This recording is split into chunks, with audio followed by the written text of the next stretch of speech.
Welcome to UTV. నేను MNR. తల్లికి వందనం డబ్బులు లబ్ధిదారుల ఖాతాల్లోకి చేరుతున్నాయి.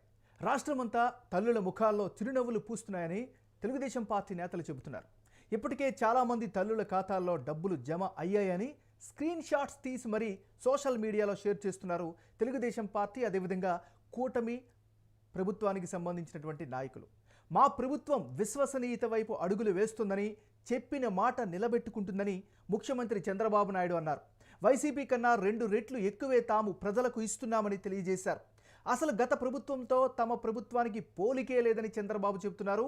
ఈ మేరకు విద్యాశాఖ మంత్రి లోకేష్కి తల్లికి వందనం కార్యక్రమం అమలుకు సంబంధించిన జీవో కాపీని కూడా అందజేశారు.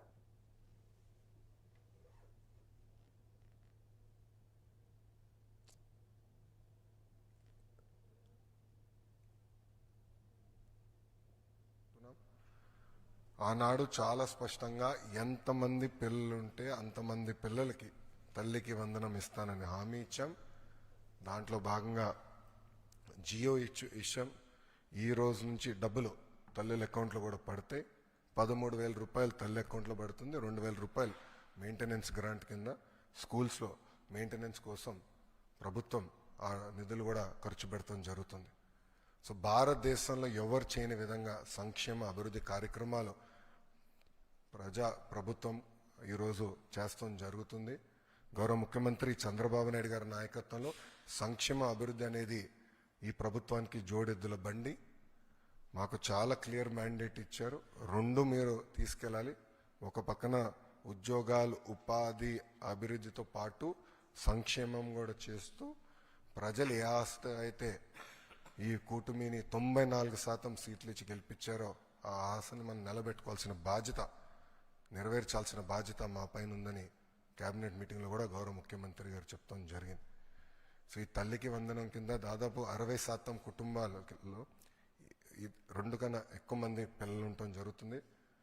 సో వాళ్ళకి 2 ఉంటే 26,000, 3 ఉంటే దేర్ ఆఫ్ డబ్బులు వస్తాయి. సో ఆటోమేటిక్గా ఆ డబ్బులు వాళ్ళ అకౌంట్లో పడటం జరుగుతుంది. సో ఇచ్చిన హామీ బాబు సూపర్ 6లో ఒక హామీ కూడా, ఇది ఇంకొక మరో హామీ ఈరోజు కూటమి ప్రభుత్వం నిలబెట్టుకుంటాం జరుగుతుంది. ఎన్నికల మేనిఫెస్టో చాలా విషయాలున్నాయి. సూపర్ 6 మేజర్గా హైలైట్ చేశాం. ఆ సూపర్ 6లో అతి కీలకం తల్లికి వందనం. ఆ తల్లికి వందనం ఆ రోజు మేము చెప్పింది చాలా స్పష్టంగా, ఒక ఇంట్లో 2 పిల్లలుంటే ఒకరికే డబ్బులు ఇచ్చి ఒకరికి ఇవ్వకుండా చేస్తే, ఒకరినే ఆ తల్లి చదివిస్తే, లేకుంటే అన్ని విషయాలు చూసుకుంటే అది మంచిది కాదు. ఎంతమంది పిల్లలుంటే అంతమంది పిల్లలకి తల్లికి వందనం వర్తింపజేస్తామని చాలా స్పష్టంగా చెప్పాం. ఈరోజు మీరు చూస్తే 67 లక్షల మందికి దగ్గర 10,091 కోట్ల రూపాయలు టోటల్గా ఖర్చు అవుతుంది. ఇందులో 1,346 కోట్ల రూపాయలు స్కూల్ డెవలప్మెంట్కి వెళ్తుంది. ఇందులో ఏమీ మార్పులు లేవు. ముందు ఏదైతే ఇచ్చారో అమ్మఒడి, అదే గైడ్ లైన్స్ పెట్టి దానికంటే ఇంప్రూవ్డ్ ఏంటంటే ఎంతమంది పిల్లలుంటే అంతమంది పిల్లలకి ఆ తల్లుల అకౌంట్లో ఆ డబ్బులు వేసే కార్యక్రమానికి శ్రీకారం చుట్టాం. అప్పటికి ఇప్పటికి డిఫరెన్స్ మీరు ఒకసారి చూస్తే, రైట్, చూస్తున్నాం కదా. తల్లికి వందనంకి సంబంధించినటువంటి కార్యక్రమానికి సంబంధించి కూటమి ప్రభుత్వం కానీ, ముఖ్యమంత్రి కానీ, అదేవిధంగా విద్యాశాఖ మంత్రి లోకేష్ కానీ వాళ్ళు అద్భుతం చేశామని చెప్తూ ఉన్నారు. సో అసలుకి దీనికి సంబంధించి గతంలో ఏ విధంగా వర్తించారు, అదేవిధంగా దీనికి సంబంధించిన విధి విధానాలు ఏమిటి, ఎలా రూపొందించారనే అంశాలపైన మనతో మాట్లాడేందుకు శివగారు, ఆర్టీజీఎస్ మాజీ ఉద్యోగి మనతో పాటు లైవ్లో సిద్ధంగా ఉన్నారు. శివగారు నమస్కారం అండి. హలో, నమస్తే అండి. శివగారు చెప్పండి, ఇప్పుడు ఈరోజు తల్లికి వందనం కార్యక్రమాన్ని ఈరోజు అమలు చేశారు. దానికి సంబంధించిన డబ్బులన్నీ కూడా పడుతూ ఉన్నట్టుగా తెలుస్తుంది లబ్ధిదారుల అకౌంట్లలో. దానికి సంబంధించిన స్క్రీన్ షాట్స్ కూడా కూటమి ప్రభుత్వం కావచ్చు, నాయకులు కావచ్చు షేర్ చేస్తున్నారు. అసలు దీని ఎంపిక ప్రాసెస్ ఏంటి, ఎలా చేస్తారు, దీనికి సంబంధించి స్టాటిస్టిక్స్కి సంబంధించినటువంటి ప్రాసెస్ ఏంటి సార్, చెప్పండి sir. Hello sir, sir CM గారి ఆడియో వస్తుంది సార్ మీ వాయిస్ కంటే. హలో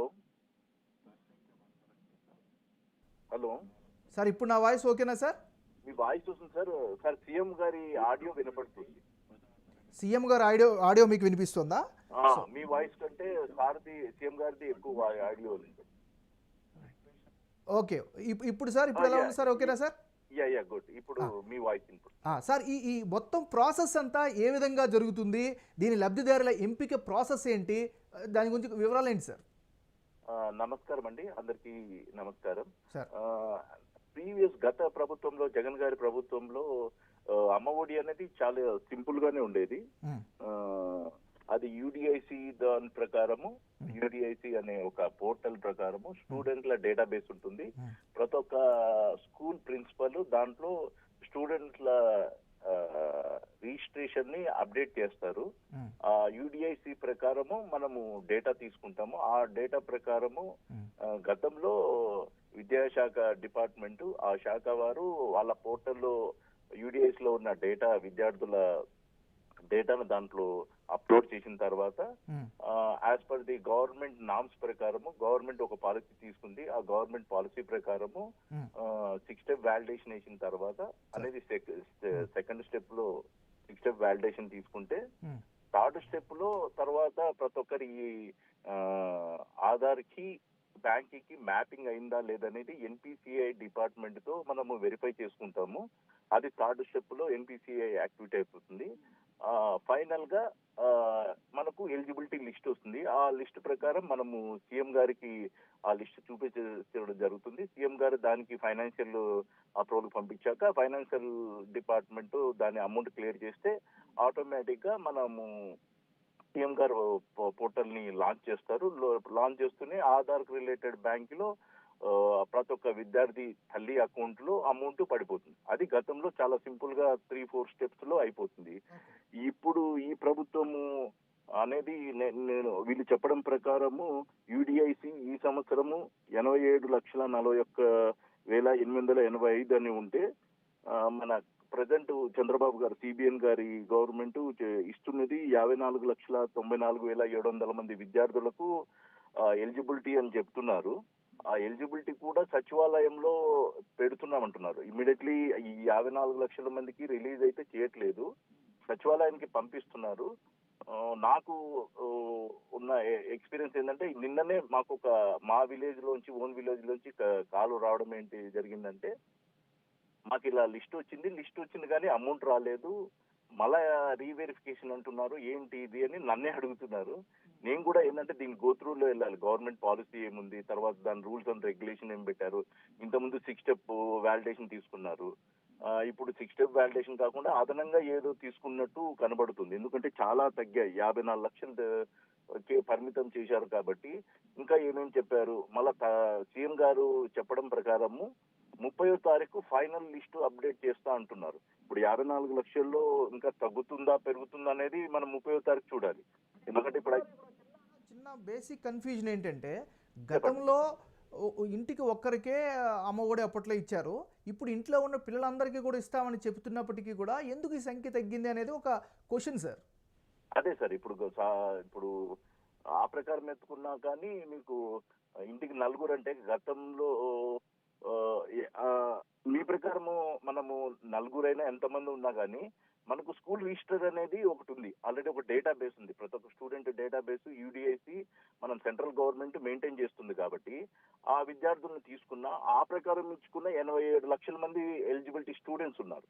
అది ఇంటికి ఇద్దరైనా ఉండొచ్చు, ముగ్గురైనా ఉండొచ్చు, కానీ వాళ్ళకి గవర్నమెంట్ లెక్కల ప్రకారమే 87 లక్షల మంది ఉన్నారు.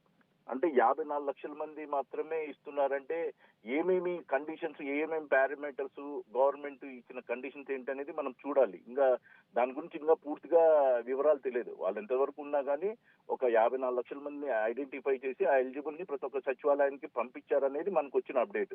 నిన్న అందరూ అపోహలో ఉండేది ఏంటంటే ప్రతి ఒక్కరికి అమ్మఒడి అమౌంట్ వచ్చింది అంటున్నారు, కానీ చాలా మంది నాకు వచ్చిన కాల్స్ ప్రకారం అమ్మఒడి ఎవరికి అమౌంట్ రాలేదు. ప్లస్ ఈ ఇచ్చిన లిస్ట్ లో కూడా ఏమైనా కోతలు పెడతారని చాలా మంది ఇప్పటికీ అపోహలో ఉన్నారు, బాధపడుతున్నారు. ఎందుకంటే గత సంవత్సరంలో రాలేదు, ఇప్పుడు రాలేదు. చాలా మంది పేద విద్యార్థులు, మధ్యతరగతి వాళ్ళకు కూడా ఇది కొంచెం ఆర్థిక సహాయం అవుతుంది ప్రభుత్వం తరపున. శివగారు అంటే మనకున్నటువంటి సమాచారం ప్రకారం ఏంటంటే గ్రామాల్లో 10,000 ఆదాయానికి మించకూడదు, అదేవిధంగా చిన్న చిన్న పట్టణాల్లో 12,000కి దాటకూడదు, అదేవిధంగా 1000 చదరపు అడుగుల స్థలం ఉన్నవారు ఈ పథకానికి అనర్హులు, అదేవిధంగా తెల్ల రేషన్ కార్డు ఉన్నటువంటి వాళ్ళకే వర్తిస్తాం, ఇంట్లో ఎవరికైనా ఫీజు రియంబర్స్మెంట్ పొందితే వారికి కూడా తల్లికి వందనం వర్తించే అవకాశం లేనట్టుగా తెలుస్తోంది. ఇలాంటి ఏదో కొన్ని కొత్త క్లాజెస్ ఏదో ఇన్వాల్వ్ చేశారన్నట్టుగా తెలుస్తోందండి. అవునండి, నేను కూడా విన్నాను, చూశాను. అది అవన్నీ ఏమేమి పారామీటర్స్ వీళ్ళు కన్సిడర్ చేసుకున్నారు ఎలిజిబిలిటీ రావడానికి అనేది చూశాను. మీరు చెప్పినట్టు దాంతో పాటు ఇంకొకటి యాడింగ్ చేసేది ఏంటంటే ఈవెన్ స్కాలర్షిప్ ఎలిజిబిలిటీ పర్సన్స్ కూడా ఇన్ఎలిజిబుల్ అయ్యారు. ఎగ్జాక్ట్లీ స్కాలర్షిప్ వచ్చినట్టు కేంద్ర రాష్ట్ర ప్రభుత్వాల స్కాలర్షిప్ వాళ్ళు కూడా అనర్హులుగా ఉన్నట్టుగా తెలుస్తోంది. అవునండి, ఇంకా ఏంటంటే ఇది ఫైనలైజ్ కాదు, 54 లక్షలు కూడా ఫైనలైజ్ అయ్యి అమౌంట్ రిలీజ్ చేయలేదు. ఇప్పుడు 30వ తారీఖు ఏదైతే ఫైనలైజ్ అవుతుందో అది మనము ఆ తర్వాత మనం డిస్కషన్ చేసి ఆ తర్వాత మనం గవర్నమెంట్ ఏమేమి నామ్స్ పెట్టారు, గవర్నమెంట్ పాలసీ ఏంటి అనేది మనం చూడాలి. Thank you so much Shiva గారు, మీ విలువైన సమాచారాన్ని అందించిన thank you so much. So ఇది మనకి సంబంధించినటువంటి అప్డేట్ చూసుకున్నట్లయితే అమ్మక వందనకి సంబంధించి ఈ కార్యక్రమం నడుస్తోంది. దీనికి సంబంధించినటువంటి డబ్బులైతే జమ అవుతున్నటువంటి పరిస్థితి కనిపిస్తుంది. అయితే లెక్కల్లో కొద్దిగా కన్ఫ్యూజన్ ఉన్నట్టుగా తెలుస్తుంది. మరి ముఖ్యంగా అర్హతకు సంబంధించి అంటే అందరికీ ఇస్తాము, మీ ఇంట్లో ఎంతమందికి ఉంటే నీకు 15 నీకు 15 నీకు 15 అంటూ చెప్పినటువంటి ముఖ్యమంత్రి గారు కావచ్చు, అదేవిధంగా కూటమి నాయకులు కావచ్చు, లోకేష్ కావచ్చు, ఈరోజు 15,000 కాకుండా 13,000కే దాన్ని కుదించారు. అందులో ఒక 2,000 రూపాయలు కూడా అక్కడ ఉండేటటువంటి స్థానిక పాఠశాల అభివృద్ధికి కావచ్చు, అక్కడ ఉన్నటువంటి ఫెసిలిటీస్కి కావచ్చు అని కూడా ఒక సవరణ తీసుకొచ్చారు. దీనిపైన కూడా విపక్షాలు కావచ్చు, అదేవిధంగా విద్యార్థి లోకం కావచ్చు మళ్ళీ ప్రశ్నిస్తున్నటువంటి పరిస్థితి కనిపిస్తుంది. మరి ముఖ్యంగా ఇప్పుడు అప్డేట్ చూస్తే అన్ని సచివాలయాల్లోనూ లబ్ధిదారులు అంటే లేటెస్ట్గా ఎంపిక చేసినటువంటి అర్హులైనటువంటి వాళ్ళ యొక్క వివరాలను కూడా రూపొందించారు. స్థానికంగా ఉన్నటువంటి సచివాలయాల్లో వాళ్ళకి సంబంధించినటువంటి అంశాలని డిస్ప్లే చేస్తున్నటువంటి పరిస్థితి కనిపిస్తుంది. ఆయా లబ్ధిదారుల పేర్లను సచివాలయాల్లో ప్రదర్శించారు. అంటే శుక్రవారం ఉదయం నుంచే ఖాతాల్లోకి డబ్బులు చేరవేయడం మొదలైనట్టుగా తెలుస్తోంది. అయితే ఇదంతా ఒక ప్రాసెస్ అయితే దీనిపైన ఇదంతా కూడా మోసం చేస్తోంది అంటూ కూడా వైఎస్ఆర్ కాంగ్రెస్ పార్టీకి సంబంధించిన నాయకులు కానీ నేతలు కానీ చెప్తున్నారు. సో ఇదే అంశానికి సంబంధించి మనతో మాట్లాడేందుకు తెలుగుదేశం పార్టీకి సంబంధించినటువంటి సీనియర్ నాయకులు, రాష్ట్ర ప్రధాన కార్యదర్శి అయినటువంటి నజీర్ గారు మనతో పాటు ఫోన్ లైన్లో సిద్ధంగా ఉన్నారు. నజీర్ గారు నమస్కారం అండి. నమస్కారం నాగరాజు గారు. సార్ ఈరోజు తల్లికి వందనం కార్యక్రమానికి సంబంధించినటువంటి కార్యక్రమం నడుస్తుంది. దానికి సంబంధించి లబ్ధిదారు అకౌంట్లో డబ్బులు పడుతున్నట్టుగా మీరు చెప్తూ ఉన్నారు. సో ఈ ప్రాసెస్ అంతా ఎలా ఉంది, మీరు ఏం అబ్జర్వ్ చేస్తున్నారు? ఏం లేదు సార్, రాష్ట్రం అంతా విద్యార్థులు ఒక తల్లిదండ్రులు చాలా సంతోషంగా ఉన్నారు. ఏ వాగ్దానం ఎలక్షన్స్ ముందు నారా చంద్రబాబు నాయుడు గారు చేశారో మా కూటమి ప్రభుత్వం దాన్ని తూచా తప్పకుండా పాటిస్తూ ఆ యొక్క వాగ్దానాన్ని నిలబెట్టుకుంది. దాదాపు 67,27,000 మంది లబ్ధిదారులు విద్యార్థులకి ఈ తల్లికి వందనం ఒక్కొక్కరికి 15,000 చొప్పున 8,745 కోట్ల రూపాయలు నిన్న జమ చేయడం జరిగింది. ఇది చరిత్రలోని, దేశ చరిత్రలో కాదని ప్రపంచ చరిత్రలో ఎక్కడ వినలేదు. ఎక్కడ ఎవరు చేయని పని పేద పిల్లల కోసం, ఈ రాష్ట్ర యువత యొక్క భవిష్యత్తు కోసం నారా చంద్రబాబు నాయుడు గారు చేస్తున్న ఈ పని రాష్ట్ర వ్యాప్తంగా తల్లిదండ్రులు అందరూ ప్రజలంతా హర్షిస్తున్నారు. గత ప్రభుత్వం చూస్తే వాళ్ళు దీనికి అన్న చాలా తక్కువగా తల్లికి వందనం అమ్మఒడి అని 13,000 4 సంవత్సరాలు ఇచ్చారు. అది కూడా 42 లక్షల మంది విద్యార్థులకే ఇవ్వడం జరిగింది. ఈ దాదాపు 24 లక్షల పైచులకు విద్యార్థులకి అతీతంగా ఇస్తున్నాం. ఎంతమంది పిల్లలు ఉంటే అంతమంది పిల్లలకి ఏ మాట నారా చంద్రబాబు నాయుడు గారు, నారా లోకేష్ గారు ఏది వాగ్దానం చేశారో అదే కూటమి ప్రభుత్వం చేస్తుంది. ఎప్పుడైనా సరే 67 లక్షల మందికి ఇస్తున్నామని చెప్తున్నారు, కానీ అధికారికంగా 54 లక్షలు కనుక చెప్తున్నారు. అయితే వాస్తవంగా ఉన్నటువంటి వాళ్ళు 87 లక్షల మంది ఉన్నారు అంటూ కూడా వినిపిస్తుంది. దీన్ని ఎట్లా చూడాలంటారు మరి? నాగరాజు గారు, ఏదన్నా లెక్కలు అనేది, డేటా అనేది ఎవరు దాచిపెట్టేది కాదు. గత ప్రభుత్వాల్లాగా మేము ప్రభుత్వ జీవోలు వెబ్సైట్లు కనపడకుండా చేసేవాళ్ళం కాదు. 1వ తరగతి నుంచి ఇంటర్మీడియట్ చదివే పిల్లల వరకు, అంటే ఈ 12th క్లాస్ వరకు చదివే పిల్లల వరకు ఎవరు ఎంతమంది ఉన్నారో అర్హులు ఎవరున్నారో దానికి పారామీటర్స్ ప్రకారం ఎంతమంది ఉన్నారో ప్రతి ఒక్కరికి ఈ యొక్క పథకం లబ్ధి చేకూరుస్తుంది. ఏదైనప్పటికీ గత ప్రభుత్వం వైసీపీ ప్రభుత్వం చేసిన దానికన్నా చాలా గొప్పగా చేస్తుంది. నిన్నటి నుంచి అందరి అర్హులు ఎవరున్నారో కానీ నజీర్ గారు 15,000 ఇస్తామంటూ చెప్పి 13,000 ఇస్తున్నారంటూ కూడా వైసీపీ ఎద్దేవా చేస్తుంది. మరి దాన్ని ఎట్లా చూస్తారు? ఇవన్నీ మాటలు ఇవన్నీ అబద్ధాలండి. వాళ్ళకి ఏం చేతగాక ఎదుటి వాళ్ళ మీద దుమ్ము వేయడం తప్ప, మీరు లబ్ధిదారులు ఎవరు ఉన్నారో దయచేసి మీ యొక్క సిబ్బందిని పంపించి మైక్ పెట్టి అడగండి. ఎవరి అకౌంట్ లో ఎంత పడుతుందో అనేది మీకు త్రూ ఆన్లైన్ కాబట్టి అకౌంట్ లో పడతాయి కాబట్టి అన్ని విషయాలు మీకే అర్థమవుతాయి.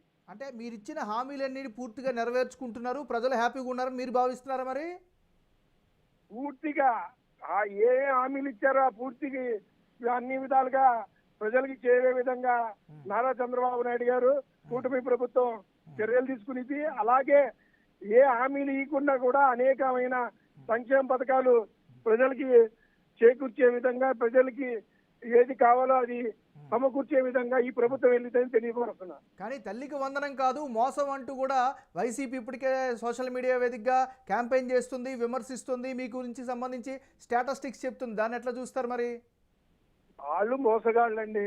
వాళ్ళకి ఏదన్నా సరే ఆ ప్రభుత్వమే ఒక పెద్ద మోసం.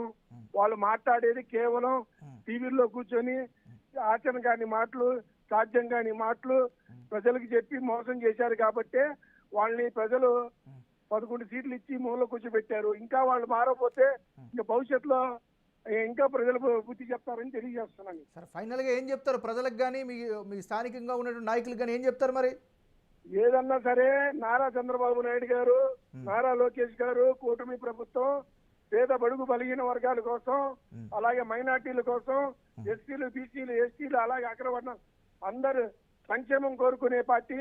ఇటు పక్క ప్రజలకి సంక్షేమం, రాష్ట్రానికి అభివృద్ధి రెండు సమాన పాలుగా తీసుకుని వెళ్ళే ఏకైక నాయకుడు ఈ దేశంలో ఎవరైనా ఉన్నారంటే నారా చంద్రబాబు నాయుడు గారు. నిన్నటితో మా సంవత్సరం ఈ ప్రభుత్వం వచ్చి కూటమి ప్రభుత్వం సంవత్సరం అయింది. ప్రజలు చాలా సంతోషంగా ఉన్నారు. రాబోయే 4 ఏళ్లలో కూడా దేశంలో కనువిని ఎరగని యొక్క అభివృద్ధి చూస్తారని ఈ మీ టీవీ ద్వారా అందరికి తెలియజేస్తున్నాం. Thank you so much Nazeer garu, మీ యొక్క అభిప్రాయాన్ని తెలియజేసినందుకు. ఇది కూటమి ప్రభుత్వం అయితే, కూటమి ప్రభుత్వానికి సంబంధించిన నాయకులు అయితే ఫుల్ జోష్లో ఉన్నట్టుగానే తెలుస్తుంది. ఇవన్నీ కూడా ఎవరి లెక్కలు వాళ్ళ దగ్గర ఉంటాయి. అల్టిమేట్గా మేము ఇచ్చినటువంటి హామీని ఖచ్చితంగా నెరవేర్చుకుంటున్నాం. రాష్ట్రంలో ఎన్ని ఆర్థిక ఇబ్బందులున్నా కూడా మేము ముందుకు వెళ్తున్నాం. ఒకవైపు సంక్షేమం, మరొకవైపు అభివృద్ధి అంటూ కూడా వాళ్ళు చెబుతున్నటువంటి పరిస్థితి కనిపిస్తుంది. అయితే వైఎస్ఆర్ కాంగ్రెస్ పార్టీకి సంబంధించినటువంటి వెర్షన్ వేరే విధంగా ఉంది. తమ ప్రభుత్వంలో అంటే గత ప్రభుత్వంలో 65 లక్షల కుటుంబాలకు డబ్బులు ఇస్తే ఇప్పటి ప్రభుత్వం కేవలం 30 లక్షల మందికి మాత్రమే లబ్ధి చేకూరుస్తుందని వైఎస్ఆర్ కాంగ్రెస్ పార్టీ తన యొక్క అఫీషియల్ ఖాతాల్లో పోస్ట్ చేస్తుంది. దానికి సంబంధించి ఖండిస్తోంది. అయితే గతంలో ఒక కుటుంబంలో ఎంతమంది ఉన్నా ఒక విద్యార్థికి మాత్రమే అప్పట్లో అమ్మఒడి ఇచ్చేవాళ్ళు.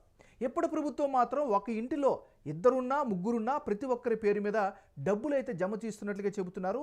దానికి సంబంధించినటువంటి స్క్రీన్ షాట్స్ కూడా, అంటే లబ్ధిదారులు ఎవరెవరైతే అకౌంట్లో పడుతున్నాయో వాటికి సంబంధించిన స్క్రీన్ షాట్స్లు కూడా సోషల్ మీడియాలో చక్కర్లు కొడుతున్నాయి. అంటే ఇప్పుడున్నటువంటి అంచనాలు లెక్కల ప్రకారం కనుక చూస్తే రాష్ట్రంలో 67 లక్షల మందికి పైగా విద్యార్థులుంటే వారి కోసం మొదటి విడత కింద 10,091 కోట్ల రూపాయలు లబ్ధిదారుల ఖాతాల్లో చేరుస్తున్నట్లు తెలుగుదేశం పార్టీ అధికారికంగా ప్రకటించింది. సాక్షాత్తు నారా చంద్రబాబు నాయుడు ముఖ్యమంత్రి పార్టీకి మొత్తం అంతా అయినటువంటి ఆయన ముందుండి ప్రకటించినటువంటి పరిస్థితి. వీరిలో ఒకే బిడ్డ ఉన్న తల్లుల సంఖ్య 18 లక్షల మందికి పైగా ఉన్నట్లు చెప్పారు. 2 పిల్లలున్న తల్లులు 14 లక్షల మంది ఉన్నారు. అలాగే 3 పిల్లలున్న తల్లులు 2 లక్షల మంది ఉంటే 4 పిల్లలున్న తల్లులు 20,053 మంది ఉన్నట్టుగా అధికారికంగా లెక్కల్లో పొందుపరిచినటువంటి పరిస్థితి కనిపిస్తోంది. అయితే గత ప్రభుత్వంలో వైసీపీ చేసిందే ఇప్పుడు టీడీపీ కూడా చేస్తుందని కొంతమంది అనలిస్టులు పేర్కొంటున్నారు. గత ప్రభుత్వంలో అమ్మఒడి కింద తల్లులకు 13,000 రూపాయలు ఇస్తే 2,000 రూపాయలు దోచేస్తున్నారని ప్రచారం చేసిన తెలుగుదేశం పార్టీ ఇప్పుడు కూడా తల్లుల ఖాతాలో 2,000 నొక్కేయడం ఏంటని ప్రశ్నిస్తున్నారు వారంతా. అయితే ఆ 2,000 రూపాయలు పాఠశాలల్లో మెయింటెనెన్స్ ఖర్చుల కోసం మినహాయిస్తున్నామని సాక్షాత్తు నారా లోకేషే చెప్పినటువంటి పరిస్థితి కనిపిస్తుంది.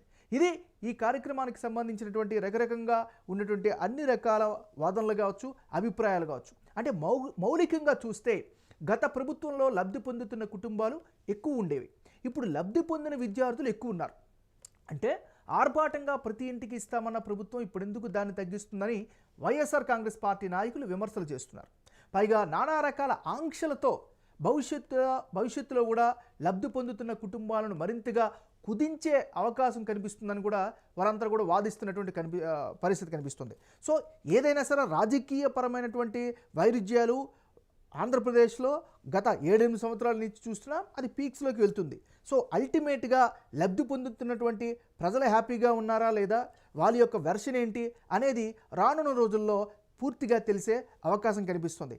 ఏదేమైనప్పటికీ కూడా కూటమి ఇచ్చినటువంటి సూపర్ 6 హామీల్లో కీలకమైనటువంటి తల్లికి వందనం కార్యక్రమంలో ఆ కార్యక్రమాన్ని ఈరోజు ముందుకు తీసుకొచ్చారు, అకౌంట్లో వేస్తున్నారు. సరే లెక్కలు ఎట్లా ఉండొచ్చు, వాళ్ళు చెప్పిందంతా వీళ్ళు చెప్పిందంతా అదన్నీ కూడా అల్టిమేట్గా ఇంకో 3-4 రోజుల్లో పూర్తి స్థాయిలో క్లారిటీ వస్తుంది. ఒకవేళ నిజంగా అర్హతలు ఉండి కూడా లబ్ధి పొందనటువంటి వాళ్ళందరూ ఖచ్చితంగా రోడ్డు ఎక్కుతారు. ఇదంతా జరిగే విషయం, అది కూడా 2-3 రోజుల్లో తెలిసే అవకాశం ఉంటుంది. బట్ మనం ఇప్పుడు యూటీవీ స్క్రీన్ మీద మనం చూస్తున్నాం, లబ్ధిదారులకు ఎవరైతే వాళ్ళ అకౌంట్లో పడ్డాయో వాళ్ళందరూ కూడా ఇప్పుడు స్క్రీన్ షాట్స్ తీసి వాళ్ళ సోషల్ మీడియాలో పెడుతున్నారు. దానికి సంబంధించి జీవో కాపీలు కూడా మనం చూస్తున్నాం. ఆర్టీజీఎస్ ఆధ్వర్యంలో ఎప్పటికప్పుడు ఈ లెక్కలన్నిటి కూడా స్పష్టంగా అందరికీ వెళ్ళే అవకాశాలు ఉండేలాగా కూడా ప్రణాళికలు రూపొందిస్తుంది సర్కార్. సో మనం చూసుకున్నట్లయితే ఇది ఈ అమ్మకు వందనంకి సంబంధించినటువంటి ప్రత్యేకమైనటువంటి డ్రైవ్. చూస్తూనే ఉండండి యూటీవీ.